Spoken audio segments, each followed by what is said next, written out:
On an afternoon in November 2007, a corporate jet waited in a hangar at Salt Lake International Airport.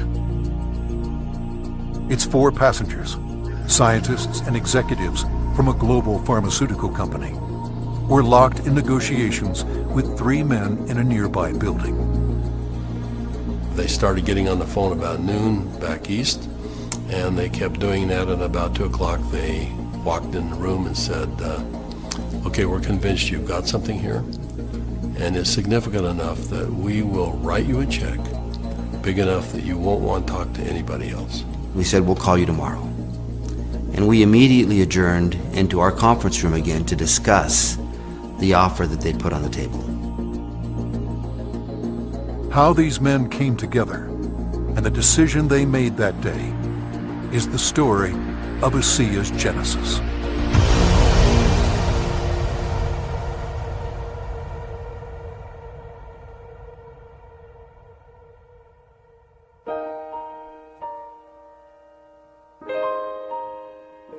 A lot of people have fathers that teach them sports.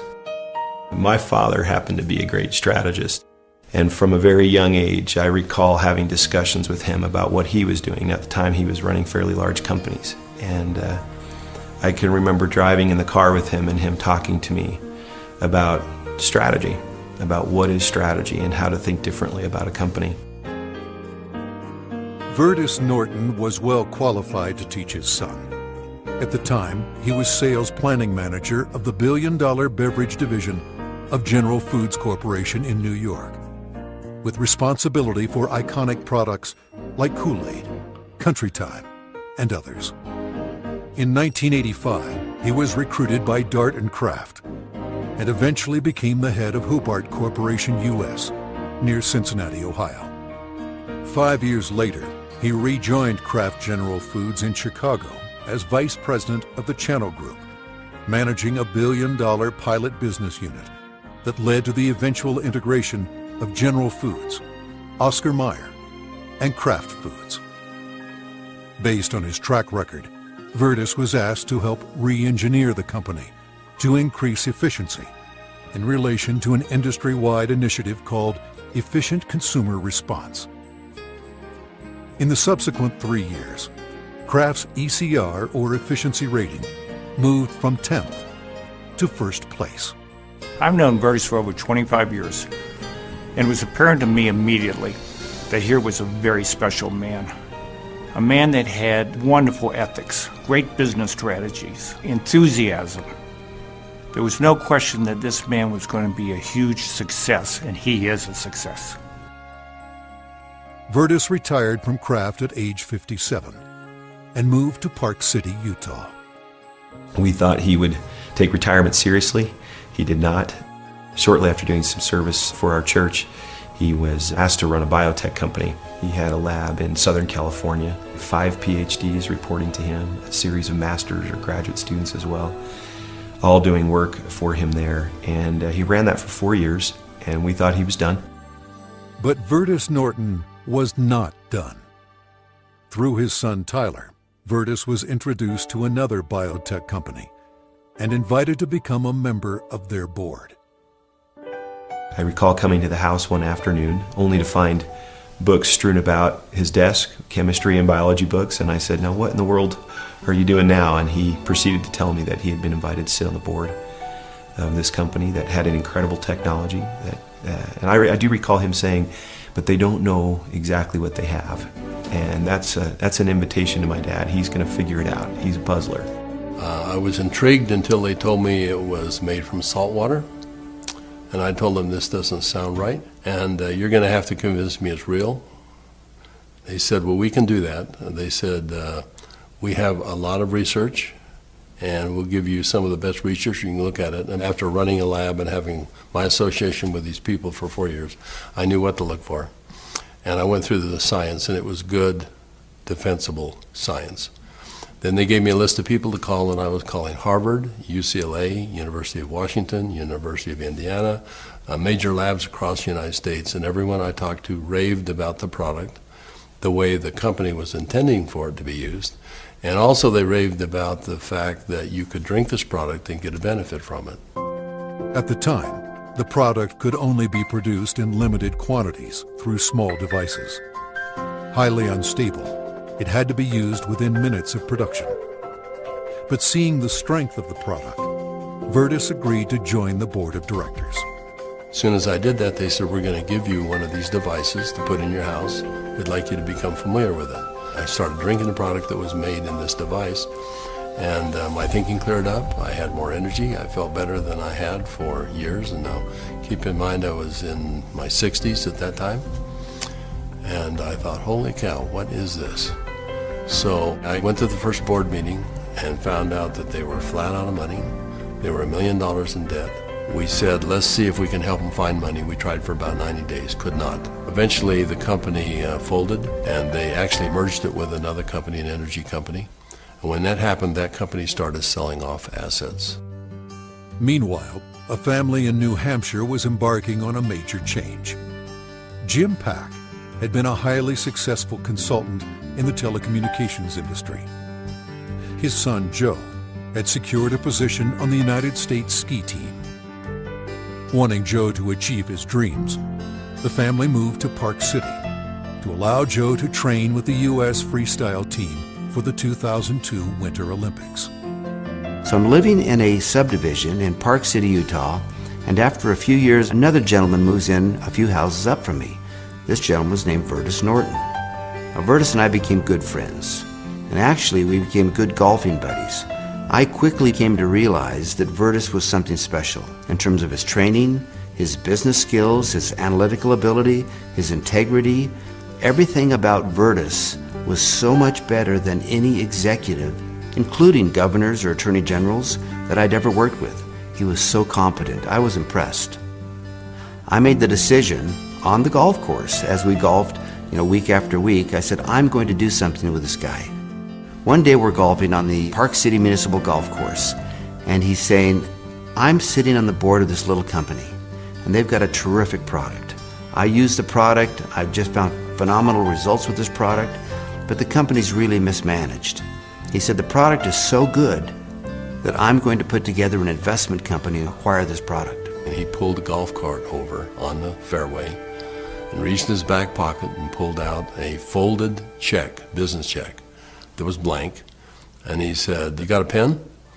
And I handed him a pen, and he wrote a very big check. And he said, let's go do this together. And I said, are you crazy? You don't even know what it is. And I said, Virtus, that's true, but I know everything about you. I knew you've done your due diligence. If you're to the point where you want to form an investment company to acquire this technology, I want to be part of it. Let's do it together. And that was the start in the formation of ASEA. Of anybody that I've known, my favorite person is Jim Pack. I don't think just because he's brilliant. I think it's because he has drive and he engenders trust and confidence. And so we started down the road together, and over the course of a year, we discovered what the product was and why it worked. We developed what's called the mechanism of action.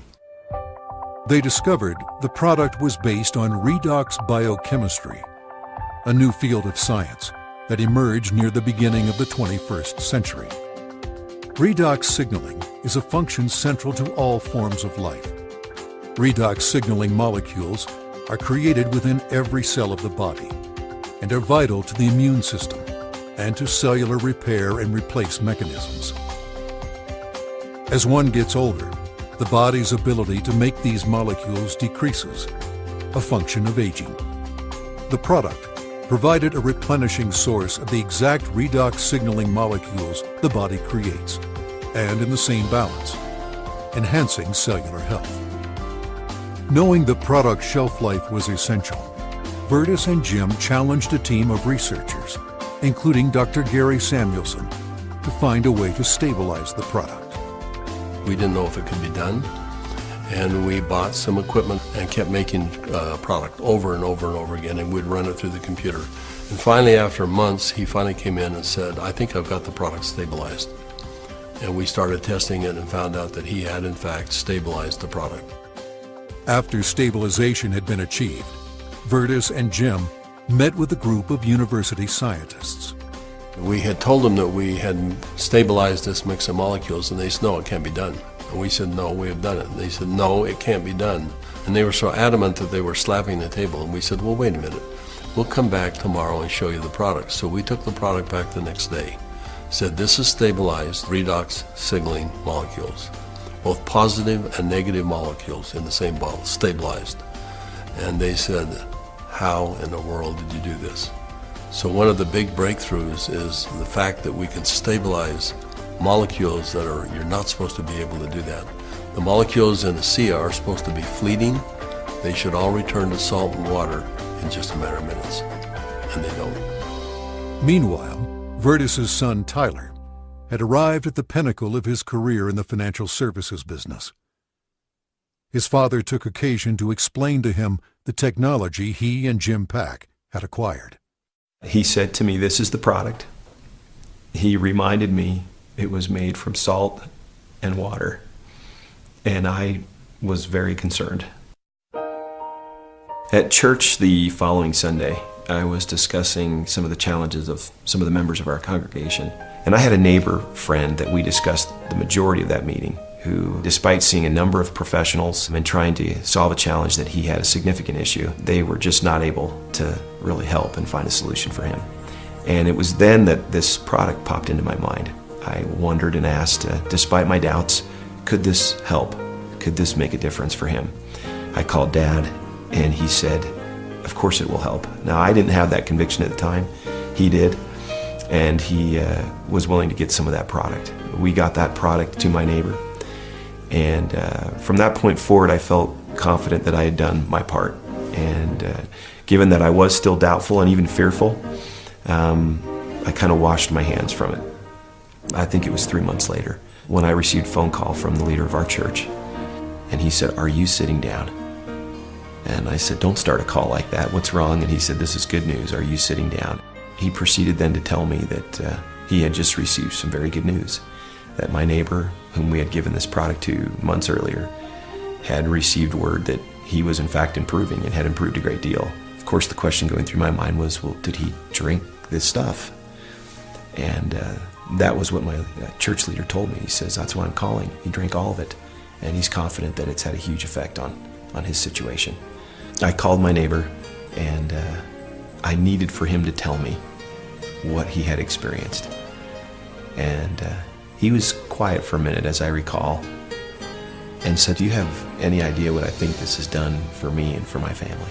He began to tell me things that I've now heard multiple times over from people across all of North America, and how this product helped him and made a difference for his family. Frankly, this was a problem for me. This became a problem for me. It was my first indication that this could be real, this could be meaningful. By this point, Jim and my father had made a significant commitment to this product. They were moving forward. And I started to question kind of what I was doing and feeling a need to get this product out to the world, watching the impact it was having. And I ultimately resigned in May of 2010 from a significant job, the job I'd spent the better part of 17 years getting to. And it was born of this sense and feeling that this product needed to be given to the world.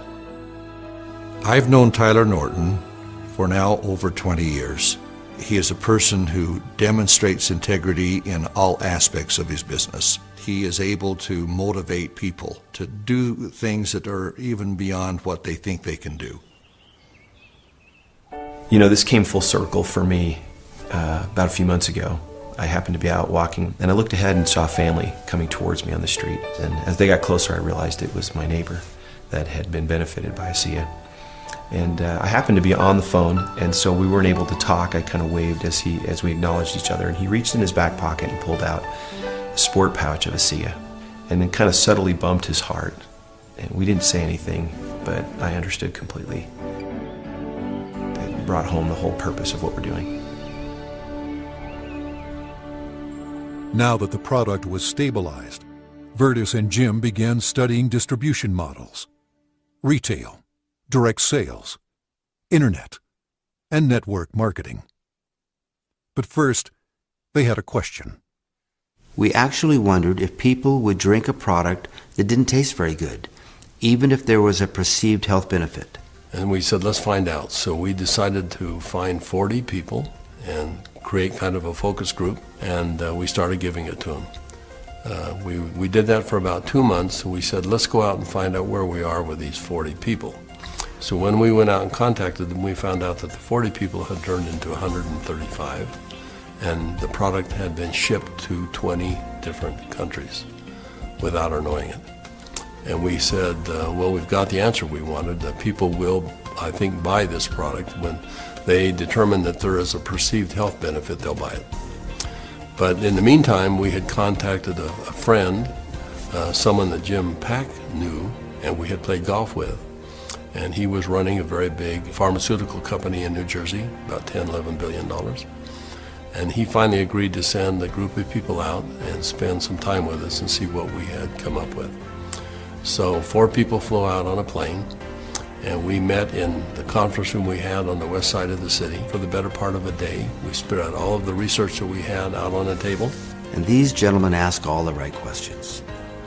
They thoroughly went through all of the science that we had, and as they do that, they'd call back to their headquarters and ask questions.